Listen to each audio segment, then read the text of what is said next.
Hey, football fans, this is Gary Greene, longtime Las Vegas handicapper and professional sports bettor here for the past 35 years. And this is our Gary Wins videos and our mailbag questions each and every week. I read them all and try to get back to everybody. And a lot of people have been asking about my videos or my radio segments to do the trends of the week segment. And I did that for many years and haven't done it yet this year. So with the midway point of the season, we'll give you some really interesting ones heading into week number 10 for the NFL.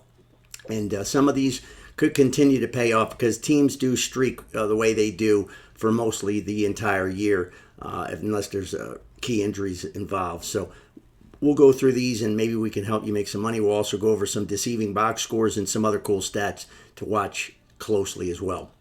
First, we have the New York Giants. First time they're favored all year, which is a stunning thing that they should be favored over anybody that can't score. But this is a matchup of two of the worst offenses in the league.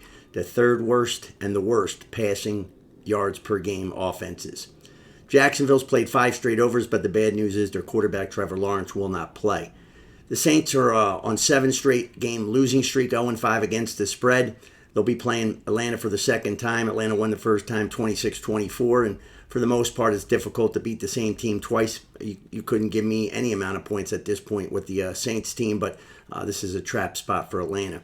Kansas City's on a 14-game winning streak dating back to last year, but you do want to note that their quarterback, Patrick Mahomes, has a sore ankle, so we'll be nursing that for this game.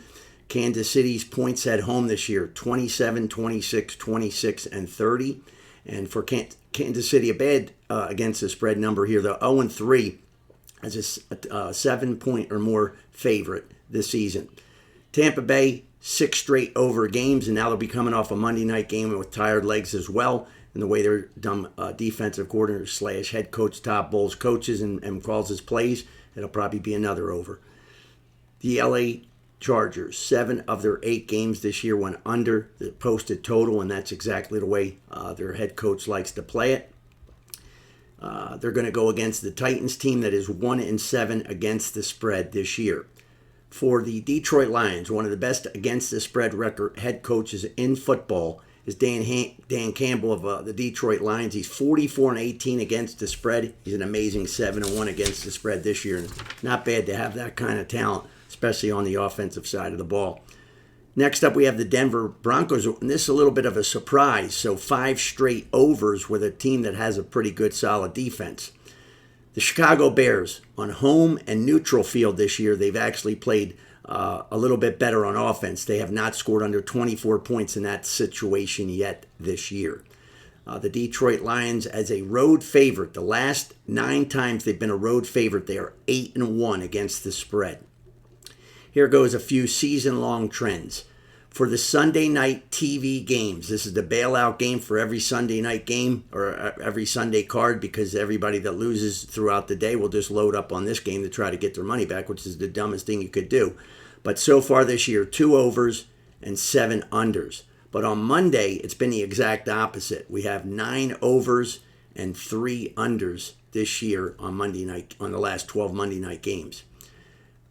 Average points per game this year is up 2 full points per game at 45 points per game. Last year it was 43 points per game. For season totals, total bettors, 72 overs, 64 unders, 2 pushes. Pretty close to being dead even. If you were betting all or nothing on that, you would just be up a little bit of money on the over side, but you'd be losing a decent amount, I guess, for the under bettors. Last but not least, some other pretty solid numbers. For Miami and their quarterback, Tua Tags, he's got an 80% pass completion rate the last 2 weeks. What a difference the Miami offense is with him behind center.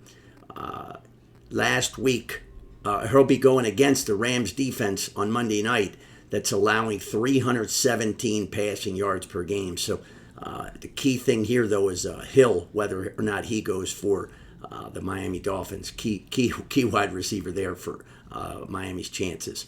Philadelphia's defense has really played well the last 4 weeks. They're playing lights out defense. In their 4-game win streak, they're allowing only 215 total yards per game and only 15 points per game.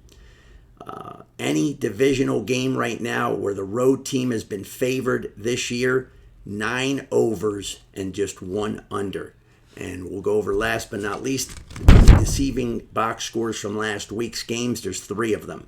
Carolina did win 23-22, but in that game, Carolina had only 80 yards rushing and 166 yards passing, whereas the New Orleans Saints had 197 rushing yards and 230 passing yards, and they had a 25-15 first down edge.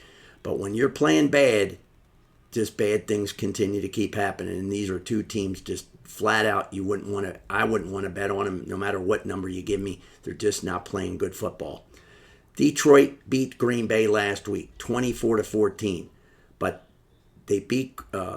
Green Bay had a 2017 first down edge, and they had a whopping 411 to 271 total yard edge. That's back-to-back games that Detroit has won the games by double digits, yet they played really bad on offense. So take note of that.